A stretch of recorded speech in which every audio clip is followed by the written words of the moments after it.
I think when you said when the separateness of self comes about, there's always a creation of fear, or a fear energetic pattern emerges when that sense of separation emerges.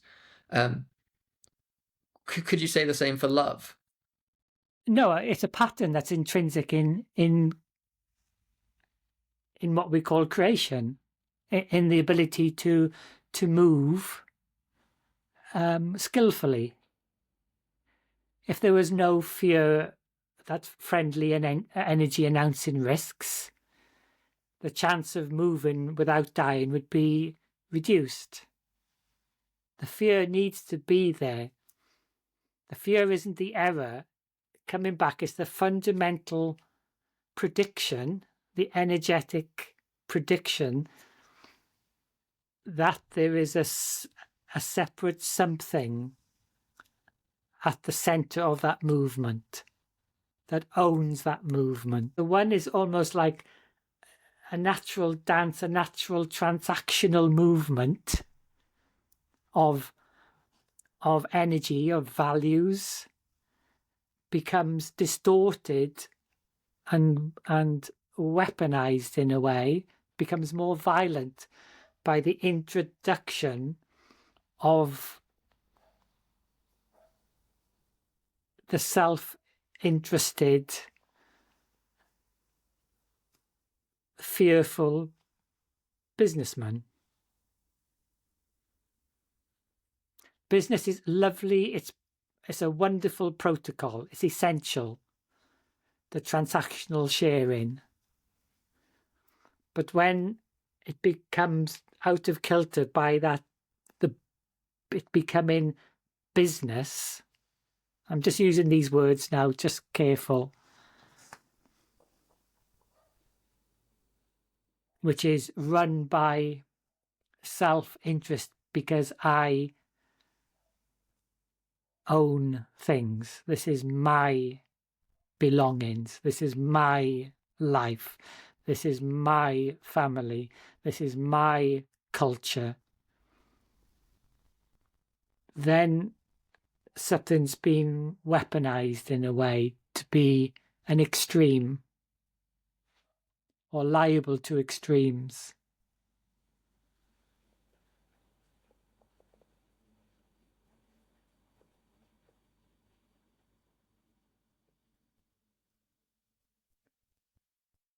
In the patterns, it's like that fundamental area brings almost like a flavor of like everything's a but, like everything's a problem.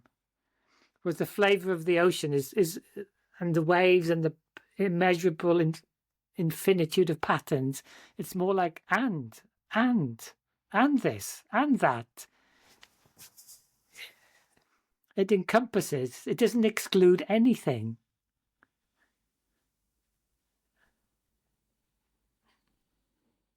So it's you again, and these universe, words are rubbish, but you can use the word love, yeah. But it's a love which has no opposite, not in the sense that we use it, love and hate or love, not love. It's, there are no words then, but there is no other. There's no gap then for there to be an other. So that the violence inherent in time and space, in creation, destruction, is massively then reduced.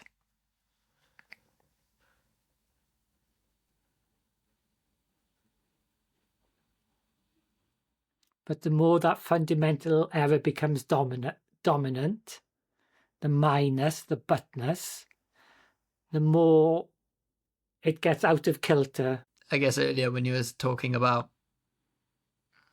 like how the brain simplifies, and it has to simplify because there's just too much, and it needs to be efficient with energy.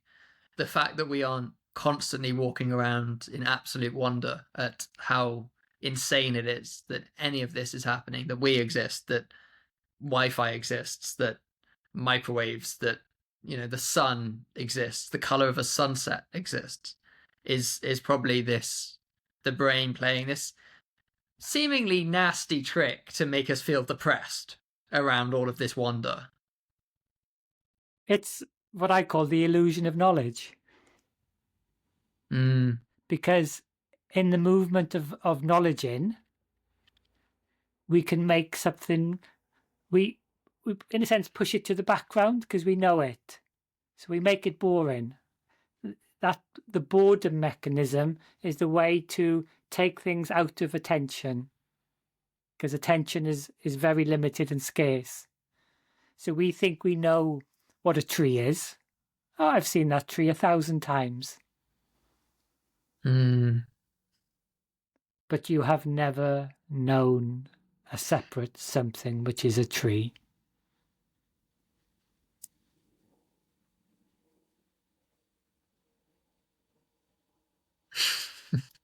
So fundamentally, you know nothing. No thing. And then that no thing can appear to be a tree or a billion other shapes, which we give names to, is, in Christian speak, it's the Immaculate Conception. It's the body of Christ. It's miraculous.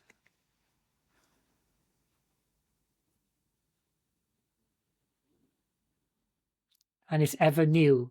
It also is, it's timelessly new.